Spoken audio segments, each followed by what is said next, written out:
J'avais à peu près 21 ans la première fois que j'ai eu plus de 100 000 euros dans mon compte en banque. Aujourd'hui, c'est quelque chose qui a largement évolué. J'ai aujourd'hui 24 ans et au cours des dernières années, il y a carrément des choses qui ont carrément changé. Mais dans cette vidéo, j'aimerais vous dire comment j'ai fait la première fois pour économiser plus de 100 000 euros dans un seul compte en banque. Comment j'ai fait, sachant que j'ai dû apprendre la majorité des choses que je vais vous dévoiler aujourd'hui dans cette vidéo par moi-même. Et ça m'a pris énormément de temps. J'ai dû faire beaucoup d'erreurs, j'ai essayé beaucoup de choses, même si en effet, je n'ai pu le faire que à mes 21 ans entre guillemets. J'ai commencé très tôt et très jeune et j'ai travaillé très dur. Et donc en réalité, j'ai dû essayer énormément de choses pour arriver à ce stade alors que j'avais seulement 21 ans. Mon but donc aujourd'hui avec cette vidéo est de vous montrer comment vous allez pouvoir faire la même chose mais surtout aller beaucoup plus rapidement grâce à 6 conseils que j'aimerais vous donner qui vont vous permettre d'aller plus vite, des choses que j'ai apprises avec l'expérience et surtout que je fais encore aujourd'hui pour atteindre mes futurs objectifs. Si ce genre de conseils vous intéresse et ce genre de vidéo vous intéresse, mettez-moi un like et abonnez-vous à la chaîne et on démarre donc tout de suite. Alors la première chose à faire est tout simplement de savoir où est-ce qu'on va. Vous devez donc avoir un objectif. Combien vous voulez épargner et combien vous allez pouvoir vous permettre d'épargner tous les mois. Il y a une phrase de Robert Kiyosaki que j'adore et que je reprends très régulièrement qui est le fait de se payer toujours en premier. Concrètement, qu'est-ce que ça veut dire? Cela veut dire que quand vous allez avoir votre salaire si vous êtes salarié ou quand vous allez tout simplement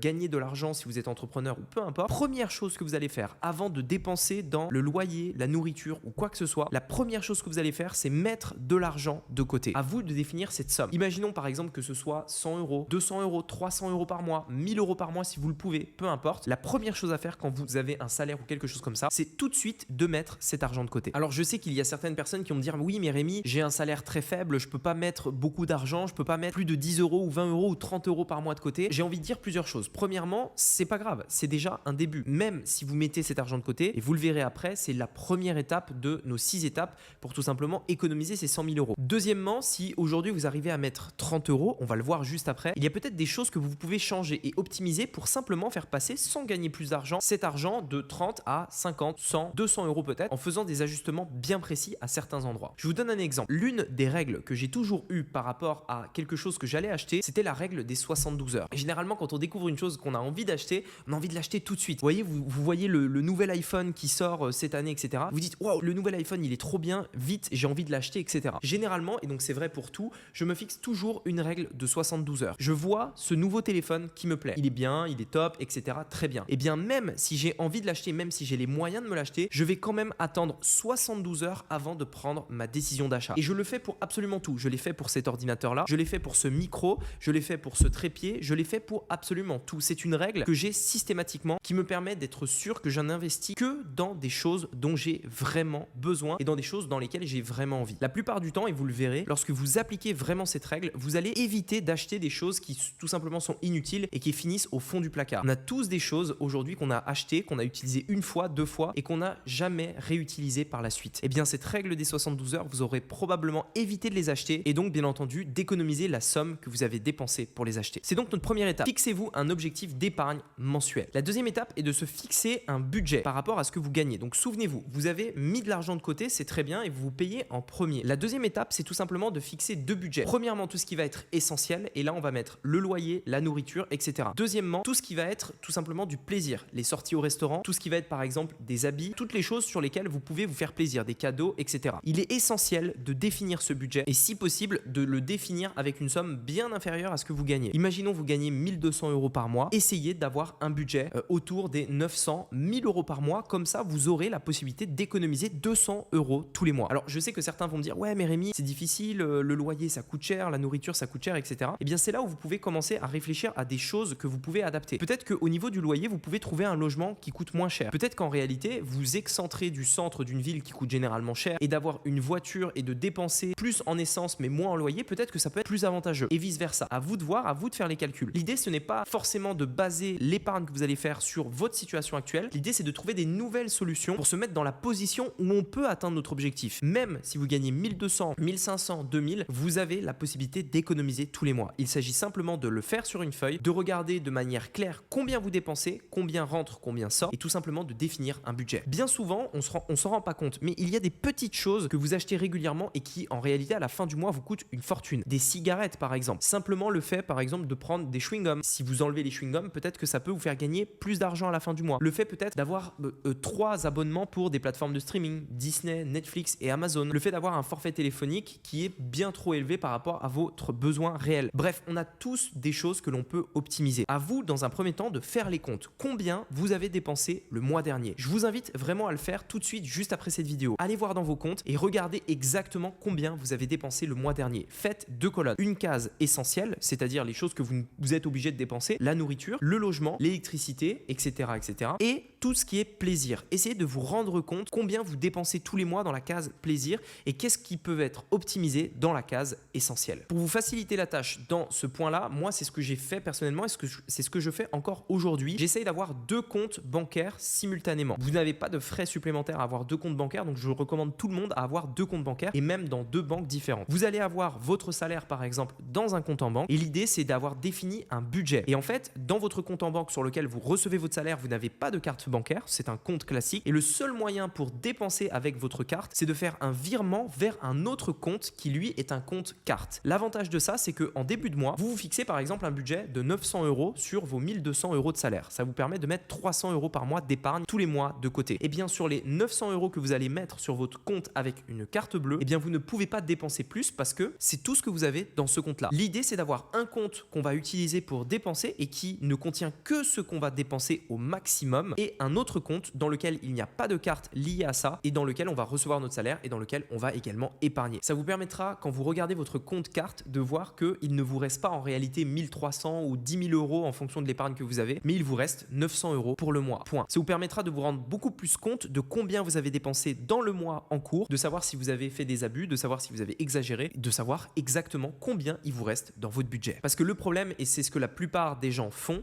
c'est qu'ils mélangent le compte épargne et le compte dépense, ce qui fait que par exemple dans un compte, ils vont avoir 5 000, 10 000 €, peu importe. Mais en fait, du coup, quand ils regardent leur compte, ils se disent « Ah bah c'est bon, j'ai les moyens de m'acheter une tablette, j'ai les moyens de m'acheter un ordinateur, j'ai les moyens de m'acheter un nouveau micro pour le projet que j'ai envie. » Sauf qu'en réalité, vous avez les moyens, oui, mais vous n'avez pas les moyens par rapport au budget que vous êtes fixé. Cela veut dire que votre épargne va fondre année après année. Donc faites ces règles-là, vous verrez que ça vous aidera vraiment à mettre de côté, tout simplement à vous forcer à épargner. Le 4e point, qui est un point essentiel que j'ai compris à peu près 2 ans après avoir commencé dans mon plan pour économiser 100 000 €, c'était le fait de vivre simplement.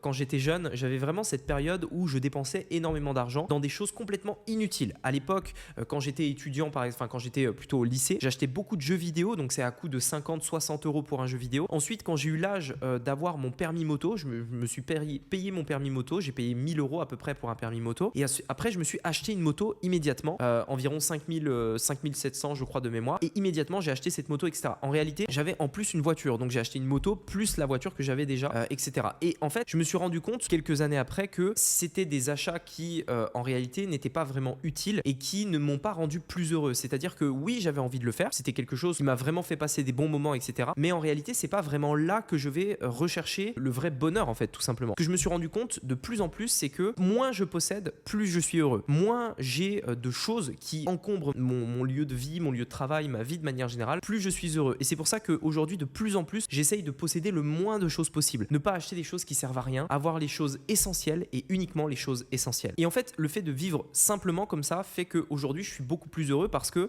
j'ai pas régulièrement besoin de nouvelles choses. J'ai vraiment l'impression aujourd'hui d'avoir tout ce dont j'ai besoin. Par exemple, je pourrais m'acheter une voiture que j'ai toujours eu envie. Je pourrais par exemple m'acheter une BMW, une Porsche ou quoi. Mais je vais pas le faire parce que je sais que ça va me créer plus de stress qu'autre chose parce qu'il faudra que je l'entretienne, parce qu'il faudra que je m'assure qu'elle soit bien garée. Ça va me coûter de l'argent, etc. Je pourrais également vivre dans un endroit beaucoup plus grand. Mais pareil, je n'en ai pas besoin. Qu'est-ce que je ferais dans un endroit plus grand? Je suis très bien chez moi. C'est un appartement qui fait à peu près entre 80 et 100 mètres carrés, je sais plus. Donc c'est pas tout petit, mais c'est pas immense. Et le truc, c'est que ça me convient parfaitement. C'est exactement ce dont j'ai besoin. Et même avec plus d'argent, aujourd'hui, ça ne m'intéresse pas pour l'instant d'avoir plus. Alors peut-être plus tard, mais pour l'instant, ça ne m'intéresse pas d'avoir plus parce que j'essaye de me contenter de choses simples. Plus vous arrivez à vous contenter de choses simples, plus vous allez être heureux parce que vous arrêtez cette course, vous savez à qui a la plus grosse voiture, qui a la plus grande maison, etc., etc. Vivez avec des choses simples. Premièrement, ça vous fera économiser énormément d'argent, ça c'est clair, mais en plus de ça, vous serez probablement beaucoup plus heureux. Le 5e point, c'est pour moi un point essentiel et je pense que n'importe qui devrait le faire, d'autant plus depuis la crise du Covid où il y a vraiment eu un virage autour de ça, c'est le fait de créer une nouvelle source de revenus. Vous savez, depuis le Covid, il y a eu une vague de personnes qui ont décidé de démissionner à cause des conditions de travail et à cause du fait qu'ils se sont rendus compte qu'ils pouvaient devenir indépendants. Aujourd'hui, sur Internet, n'importe qui peut gagner sa vie sur Internet et c'est même en réalité assez simple. Vous pouvez être freelancer, créer un petit business en ligne, créer une chaîne YouTube, créer créer un compte TikTok. Bref, je sais pas, il y a 1 milliard de façons de gagner de l'argent aujourd'hui sur Internet et vous pouvez le faire. Ça ne demande que quelques heures au début. Ça vous permettra de gagner plus d'argent. Pourquoi je vous dis ça? C'est parce qu'il y a plein de gens qui vont se dire mais moi je gagne que 1200 euros par mois, je peux pas épargner, etc. Oui, mais ok, très bien, tu gagnes 1200 euros par mois, mais tu as combien de temps de disponible dans la journée? Si tu gagnes 1200 euros par mois, peut-être que tu as 2 heures, 3 heures, 4 heures dans la journée pendant lesquelles tu vas pouvoir créer un business. Donc l'idée, encore une fois, c'est pas de se dire combien tu gagnes et combien tu peux épargner par rapport à ce que tu gagnes aujourd'hui, mais l'idée, c'est de se dire comment tu peux gagner plus d'argent pour pouvoir tout simplement épargner plus et atteindre cet objectif. Donc n'ayez pas la vision fermée en vous disant je gagne peu d'argent, je peux pas économiser, cet objectif est pas possible. C'est complètement faux. Vous pouvez créer des nouvelles sources de revenus. Vous pouvez créer des petits business, travailler un petit peu plus. Vous n'êtes pas obligé même de vendre votre temps, mais vous pouvez tout simplement développer une expertise et vendre cette expertise tout simplement à des clients, des entreprises, etc. pour vous générer un petit peu plus d'argent à la fin du mois. La 6e étape, et pour moi c'est l'étape, j'ai envie de dire l'étape ultime à laquelle vous pouvez commencer en réalité dès maintenant, c'est le fait d'investir votre argent. Et pour ça, je voudrais vous montrer sur mon écran un tableau de rendement. Alors, quand on investit en bourse, et je parle surtout d'investissement en bourse pour cette vidéo parce que c'est à mon avis l'investissement le plus accessible à n'importe qui, même si vous gagnez 500 euros par mois, vous pouvez commencer à investir en bourse. Il faut savoir une chose, c'est que si vous suivez des bonnes stratégies, si vous vous formez, vous pouvez avoir une performance d'à peu près 10% par an. Ça veut dire quoi? Ça veut dire que tous les ans, l'argent que vous allez investir augmente de 10%, tout simplement. Maintenant, imaginez, regardez, on va partir du principe qu'on démarre de zéro. Donc ça, c'est un tableau que j'ai mis à disposition de mes clients dans la formation rentier.club. Ici, on a donc le placement initial, on va mettre 0. Donc on démarre de 0. Imaginez simplement, vous mettez 100 euros par mois de côté en épargne, 1200 euros. Vous avez deux possibilités. Soit on est à 0%, et dans ce cas-là, en mettant 1200 euros par mois tous les mois, vous allez avoir au bout de 20 ans, ici, 24 000 euros, ce qui est plutôt pas mal. Ça reste que 100 euros par mois, entre guillemets, c'est pas non plus gigantesque, et ça vous permettra quand même, dans 20 ans, d'avoir 24 000 euros.